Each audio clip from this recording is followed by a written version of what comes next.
हमारे पब्लिक में बहुत ही भ्रांति रहती है कि प्लेटलेट कम है तो उसको चढ़वाना पड़ेगा कि नहीं चढ़वाना पड़ेगा।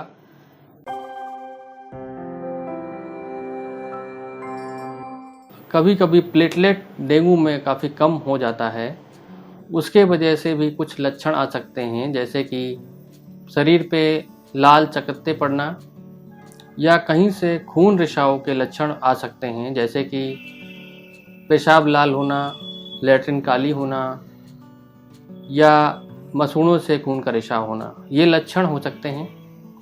डेंगू में जो मेन सावधानियां ये रखनी है कि आपको कोई दर्द निवारक दवा नहीं लेना है। पानी एवं तरल पदार्थ आप अधिक से अधिक मात्रा में लेते रहें और निरंतर अपनी बीपी की जांच और प्लेटलेट की जांच, सीबीसी जांच अपना कराते रहें। नज़दीकी डॉक्टर से संपर्क में ज़रूर रहें। एक हमारे पब्लिक में बहुत ही भ्रांति रहती है कि प्लेटलेट कम है तो उसको चढ़वाना पड़ेगा कि नहीं चढ़वाना पड़ेगा।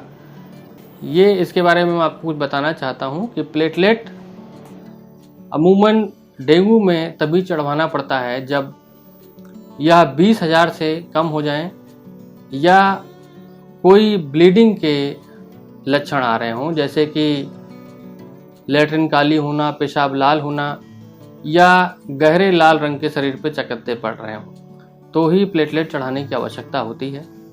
अन्यथा प्लेटलेट धीरे धीरे डेंगू जैसे जैसे ख़त्म होता है अपने आप बढ़ जाता है। मरीज डेंगू के आसानी से घर पे ठीक हो सकते हैं। उनको यह ध्यान रखना है कि उनको कब एडमिट होने की आवश्यकता है, उसके बारे में मैं कुछ बता दूं। यदि मरीज कुछ खा पी नहीं पा रहा है, उल्टी कर रहा है, तो ऐसी दशा में पानी की कमी शरीर में हो जाती है एवं डेंगू एक खतरनाक हो सकता है। उस समय ज़रूर मरीज को एडमिट करके ड्रिप्स की ज़रूरत पड़ती है।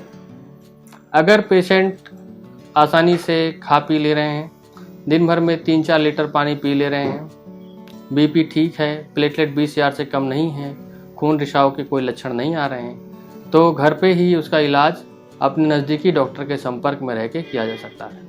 हमारे खून में 3 प्रकार की कोशिकाएं होती हैं, WBC, RBC एवं प्लेटलेट। प्लेटलेट जो है हमारे खून को जहाँ पे कट जाता है तो उसके खून रिसाव को रोकने के काम आता है। अगर इसकी कमी हो जाती है तो खून रिसाव होने लगता है।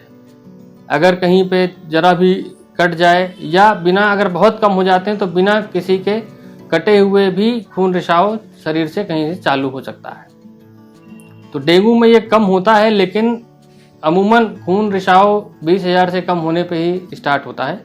कभी कभी 20,000 से ज़्यादा प्लेटलेट होने पर भी खून रिसाव हो सकता है, लेकिन चढ़ाने की जो आवश्यकता है वो या तो 20,000 से कम हो जाए प्लेटलेट तो ज़रूरत पड़ती है, या खून का कोई रिसाव का लक्षण आ रहा है, जैसे कि खून रिसाव लक्षण मैंने बताया, पेशाब लाल हो रही है, लैट्रिन काली हो रही है या गहरे लाल रंग के चकत्ते शरीर पे पड़ रहे हैं। इस तरह के कोई लक्षण आए तो चढ़ाने की आवश्यकता पड़ती है, अन्यथा ज़रूरत नहीं पड़ती है। घर पे आपको ये ध्यान रखना है कि इसमें कोई दर्द निवारक दवा नहीं लेनी है। दर्द निवारक दवाइयों से प्लेटलेट कम होता है और पानी की शरीर में कमी नहीं होनी चाहिए। पानी को पीना है। तरल पदार्थ जैसे कि जूस है और नारियल का पानी है, इलेक्ट्रॉल का घोल है, ये आपको दिन भर में 3 से 4 लीटर इस्तेमाल करना। डेंगू बीमारी के लक्षण एक साधारण बुखार की तरह भी हो सकता है और डेंगू अगर आक्रामक हो जाए तो जानलेवा भी हो सकता है।